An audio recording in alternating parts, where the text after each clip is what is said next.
Hello, welcome to KV globe. Myself Kavya Singh. आज की class में हम 14 फरवरी 2023 का करंट अफेयर डिस्कस करेंगे। और आज की क्लास के जो इनसाइट टॉपिक है एक बार जल्दी से देखते हैं। नकल विरोधी कानून, विश्व भारती विश्वविद्यालय, अंतर्राष्ट्रीय जैव ईंधन गठबंधन, राष्ट्रीय रैंकिंग तीरंदाजी tournament, Asian indoor athletics championship, G20 food festival का आयोजन, केंद्र शासित प्रदेश लद्दाख के नए उपराज्यपाल, एशिया का सबसे बड़े arrow show arrow India 2023, world bank ने भूकंप प्रभावित तुर्की के लिए सहायता की घोषणा की। इन सारे टॉपिक से रिलेटेड जो भी क्वेश्चंस बनते हैं एग्जाम के लिए सारे कवर किए गए हैं आज की क्लास में, इसलिए ध्यान से आप लोग पूरी क्लास देखिए। सारे क्वेश्चंस मोस्ट इंपॉर्टेंट है अपकमिंग एग्जाम्स के लिए। और क्लास स्टार्ट करने से पहले आपके लिए क्वेश्चन है कि एक स्वस्थ मनुष्य का रक्तचाप कितना होता है। तो एक नॉर्मल ह्यूमन बीइंग का रक्तचाप पूछ रहा है कितना होता है। इसके 4 ऑप्शंस दिए हुए हैं। सही आंसर आप लोग कमेंट बॉक्स में कमेंट करके बताइए। क्लास के एंड में डिस्कस करेंगे क्वेश्चन। स्टार्ट करते हैं क्लास। पहला क्वेश्चन है, राष्ट्रीय रैंकिंग तीरंदाजी टूर्नामेंट में पुरुष रिकर्व का खिताब किसने जीता है। तो जो राष्ट्रीय रैंकिंग तीरंदाजी टूर्नामेंट है इसमें पुरुष रिकर्व का खिताब जीता है तरुणदीप राय ने। सही आंसर हो जाएगा ऑप्शन बी। तरुणदीप राय ने राष्ट्रीय रैंकिंग तीरंदाजी टूर्नामेंट के अंतिम चरण में पुरुष रिकर्व का खिताब जीत लिया है। एशियाई खेल 2010 के रजत पदक विजेता हैं ये। फाइनल में पूर्व राष्ट्रीय चैंपियन पार्थ सालुंखे को 6-2 से हराया इन्होंने। सुखचैन सिंह ने शूट ऑफ में भारत के नंबर 1 खिलाड़ी अतानु दास को हराकर तीसरा स्थान हासिल किया है। सीनियर महिला रिकर्व खिताब अंकिता भगत ने जीता है। उन्होंने मधु वेदवान को 6-4 से हराया है, जबकि भजन कौर ने पोडियम पर तीसरा स्थान हासिल किया है। नेक्स्ट क्वेश्चन है, वर्ल्ड बैंक ने भूकंप प्रभावित टर्की के लिए कितने अरब डॉलर की सहायता की घोषणा की है। तो टर्की में जो अभी भूकंप आया है उससे जो प्रभाव पड़ा है, वहां पर जो आपत्ति आई है, तो उसकी सहायता के लिए वर्ल्ड बैंक ने घोषणा की है कितने अरब डॉलर की। तो ये 1.78 अरब डॉलर की घोषणा की है। सही आंसर हो जाएगा ऑप्शन सी। विश्व बैंक ने राहत और बहाली के प्रयासों में मदद के लिए घोषणा की है।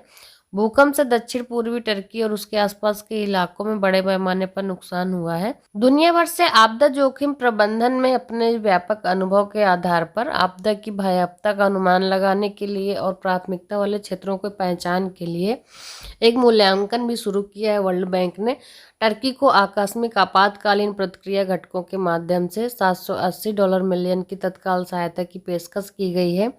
भारत भी ऑपरेशन दोस्त के तहत टर्की की मदद कर रहा है। नेक्स्ट क्वेश्चन है, पीएम मोदी ने एशिया के सबसे बड़े एरो शो एरो इंडिया 2023 का उद्घाटन किया है हाल ही में। इसका थीम क्या है। एरो इंडिया 2023 का जो थीम पूछ रहा है इस क्वेश्चन में, तो इसका सही आंसर हो जाएगा option C, the runway of Atmanirbhar Bharat. PM Modi ने बेंगलुरु में एशिया के सबसे बड़े एरो शो एरो इंडिया 2023 के 14वें संस्करण का उद्घाटन किया है। भारतीय वायुसेना प्रमुख air chief marshal V R. Chaudhari ने मेगा एयर शो के उद्घाटन में फ्लाई स्पाट के दौरान गुरुकुल गठन का नेतृत्व किया। इस शो में 731 एग्जीबिटर्स भाग ले रहे हैं, जिसमें 633 डोमेस्टिक और 98 इंटरनेशनल लेवल के हैं। पीएमओ के अनुसार एरो इंडिया 2023 का theme the runway to a billion opportunities है। इस मेगा एरो शो 2023 में 80 से अधिक देश भाग ले रहे हैं। क्लास अच्छी लग रही है तो क्लास को ज़्यादा से ज़्यादा शेयर करते जाइए आप लोग। नेक्स्ट क्वेश्चन है, केंद्र शासित प्रदेश लद्दाख के नए उपराज्यपाल के रूप में किसे नियुक्त किया गया है।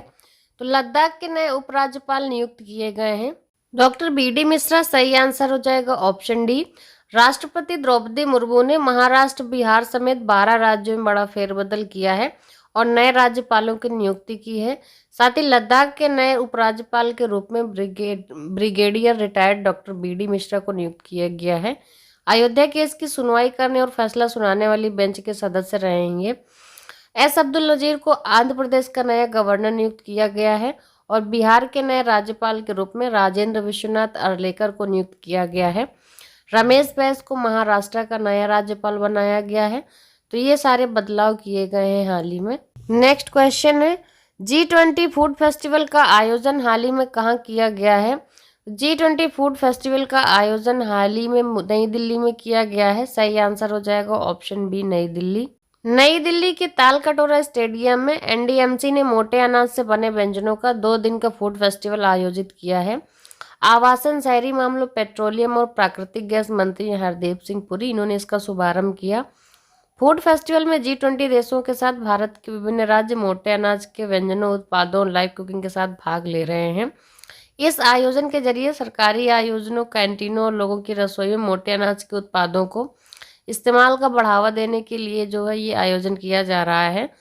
फूड फेस्टिवल में सुबह 11 बजे से रात 11 बजे तक सभी के लिए प्रवेश निःशुल्क है। यहाँ भोजन तैयार करने की कार्यशालाएं और लाइव प्रदर्शन किए जा रहे हैं।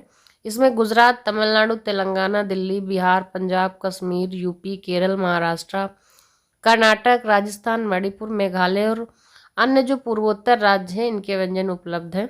नेक्स्ट क्वेश्चन है, हाल ही में किस राज्य में नकल विरोधी कानून लागू हुआ है? तो ये जो नकल विरोधी कानून पारित किया गया है ये किया गया उत्तराखंड में, एंटी कॉपिंग लॉ। सही आंसर हो जाएगा option B, Uttarakhand.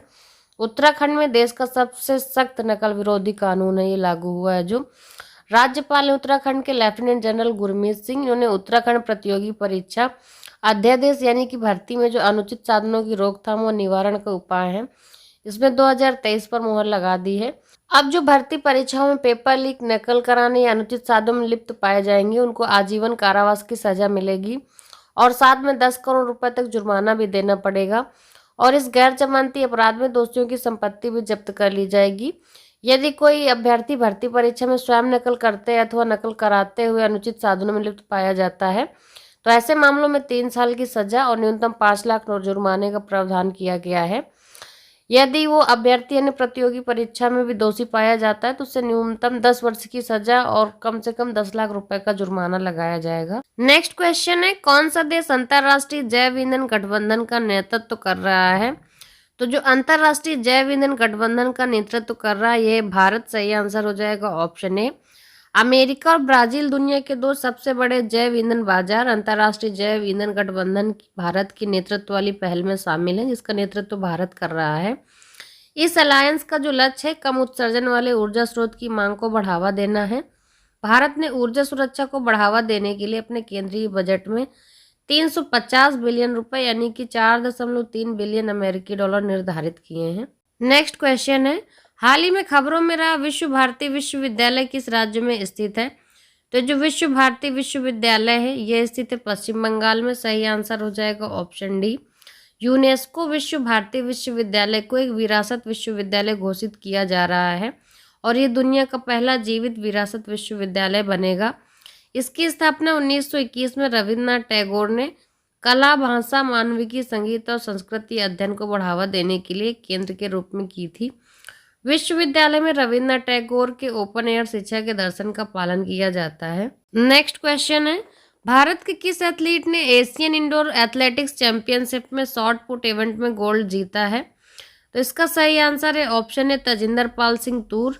Asian indoor athletics championship में भारत के तजिंदर पाल सिंह तूर ने शॉट पुट इवेंट में 19.49 मीटर थ्रो के साथ गोल्ड जीता है, जबकि करणवीर सिंह जो 19 मीटर का आंकड़ा पार करने वाले एकमात्र अन्य एथलीट थे उन्होंने रजत पदक जीता है। तजिंदर पाल सिंह ने 2018 एशियाई खेलों और 19 में आउटडोर एशियाई चैंपियनशिप में भी गोल्ड जीता था। ट्रिपल जंप में भारत के जो मौजूदा राष्ट्रीय चैंपियन प्रवीण चित्रवेल है इन्होंने 16.98 मीटर की जंप लगाकर रजत पदक जीता है। क्लास के स्टार्टिंग में आपसे क्वेश्चन पूछा था कि एक स्वस्थ मनुष्य का रक्तचाप कितना होता है या कि एक नॉर्मल इंसान का बीपी पूछ रहा है कितना होता है। इसके 4 ऑप्शंस दिए हुए हैं, तो इसका सही आंसर आप लोग बताइए आज कमेंट बॉक्स में कमेंट करके कि एक स्वस्थ मनुष्य का रक्तचाप होता कितना है। कल की क्लास के स्टार्टिंग में आपसे क्वेश्चन पूछा था कि राज्य के उच्च न्यायालय के मुख्य न्यायाधीश की नियुक्ति कौन करता है, तो इसका सही आंसर था ऑप्शन है राष्ट्रपति और सही आंसर दिया है अभिषेक पासवान जी ने। और कल की क्लास के एंड में क्वेश्चन पूछा था भारतीय भूवैज्ञानिक सर्वेक्षण को पहली बार भारत में किस राज्य में लिथियम के भंडार मिले हैं। तो ये जो लिथियम के भंडार मिले हैं पहली बार मिले हैं भारत में, भारतीय भूवैज्ञानिक सर्वेक्षण को मिले हैं। कहाँ मिले हैं, तो इसका सही आंसर था ऑप्शन है जम्मू कश्मीर। और इस क्वेश्चन का जिन लोगों ने एकदम सही आंसर दिया है वो हैं मोहिनी जायसवाल, कुणाल भारद्वाज, बिरजू कुमार, अभिषेक पासवान, श्वेता नेगी, लक्ष्मी गुप्ता। इन सब लोगों ने आज इस क्वेश्चन का एकदम सही आंसर दिया है। और क्लास अच्छी लगी हो तो क्लास को ज़्यादा से ज़्यादा लाइक शेयर करना ना भूलिए। और जो लोग चैनल पर पहली बार आते हैं तो चैनल को सब्सक्राइब करके बेल आइकन ज़रूर दबाएं, जिससे आगे आने वाली क्लासेस आपको ईजिली मिलेंगी। एंड अगर कोई सजेशंस है आपके हमारे लिए क्लास से रिलेटेड तो प्लीज़ वो भी ज़रूर बताइए कमेंट में। And thanks for watching.